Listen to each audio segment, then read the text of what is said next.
अस्सलाम वालेकुम व्यूअर्स, आप देख रहे हैं के मैथ के ट्यूटोरियल्स। इससे पिछले वाली वीडियोस में हमने डिस्कस किया था कि ऑर्डर ऑफ मैट्रिक्स क्या होता है। आज जो हमारा टॉपिक है वो है equality of two matrix.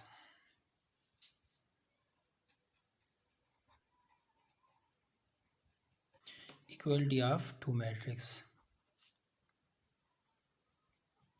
Equality of matrix, equality से मुराद बराबर, मवाजन, तवाज़न, बराबरी हो, वो मैट्रिक्स जो आपस में बराबर हों। तो इक्वलिटी ऑफ मैट्रिक्स से ये मुराद है। और ये कब इक्वलिटी होगी दो मैट्रिक्स की?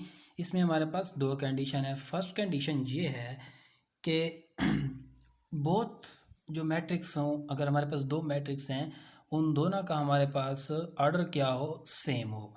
तो फर्स्ट कंडीशन है कि बोथ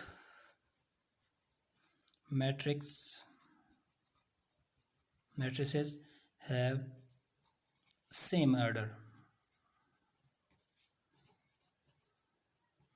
बोथ का हमारे पास सेम ऑर्डर हो।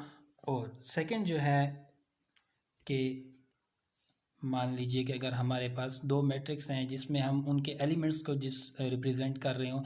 लेट्स से अगर ये एक मैट्रिक्स है, इसमें अगर ये A11 है, A12 है, A21 एंड A22। ये आपको मैंने पिछली वीडियो में समझाया था कि A11 क्या चीज़ होती है। ये 1 रिप्रेजेंट करता है कॉलम को, रो को, एंड ये 1 रिप्रेजेंट करता है कॉलम को। ये एक हमारे पास मैट्रिक्स हो गया जिसका नाम हमारे पास A है। और दूसरा हमारे पास कोई B मैट्रिक्स हो गया जिसका नाम B मैट्रिक्स है, जिसमें हमारे पास उसकी values let's say B11, B12, B21 and B22।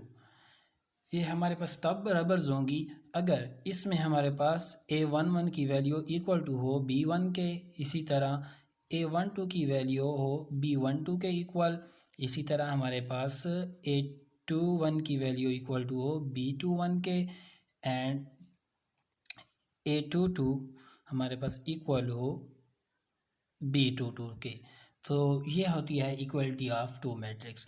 दो मैट्रिक्स को हम तब इक्वल कहते हैं जब उनमें ये सारी चीज़ें पाई जाएं, यानी उनके जो ऑर्डर्स हों सेम हो। जिस तरह ये दोनों हमारे पास मैट्रिक्स हैं, तो ये 2/2 का ऑर्डर है इसका, और ये 2/2 का ऑर्डर है। तो इससे हमें पता चला कि इक्वलिटी ऑफ मैट्रिक्स दो चीज़ों पर डिपेंड करती है। एक उनमें ऑर्डर होता है, दूसरा उनमें जो वैल्यूज़, जो अगर उस पोजीशन पे वैल्यू A11 पड़ी है वो इक्वल हो AB11 के। अगर आपको ऑर्डर की समझ नहीं है तो इससे पिछली वाली वीडियोस में मैंने आपको डिफ़ाइन कराया था कि ऑर्डर क्या चीज़ होती है। आप वहीं से देखकर समझ सकते हैं। एक नेक्स्ट वीडियो में हम कुछ और चीज़ों को डिस्कस करेंगे। तब तक के लिए खुदा हाफिज़। मैं आप सबसे गुजारिश करता हूँ कि मेरे इस चैनल को सब्सक्राइब, लाइक एंड शेयर कर दें। खुदा हाफिज़।